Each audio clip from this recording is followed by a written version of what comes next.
बाबा सिद्दीकींचा काँग्रेस सदस्यत्वाचा राजीनामा 10 फेब्रुवारीला अजित पवार गटात प्रवेश करणार।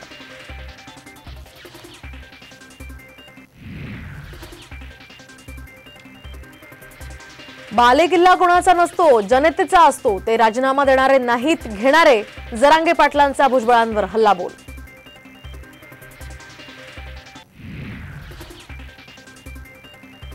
पंधरा फेब्रुवारीला राज्य विधिमंडळाचं विशेष अधिवेशन, तर मराठा आरक्षणाचा सुधारित कायदा करणार।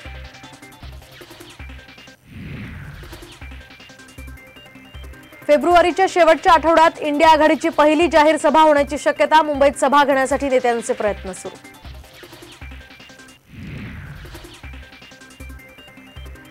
राज्यातील गुंडगिरीवर चाय पे चर्चा करा। भाजपच्या गाव चलो अभियानावर संजय राऊतांचा टोला।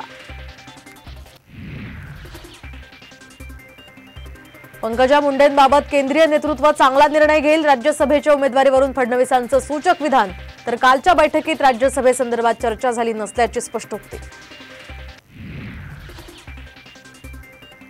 आणि आरबीआयकडून सलग 6व्यांदा रेपो रेट जैसे थे, सर्वसामान्यांना दिलासा नाहीच।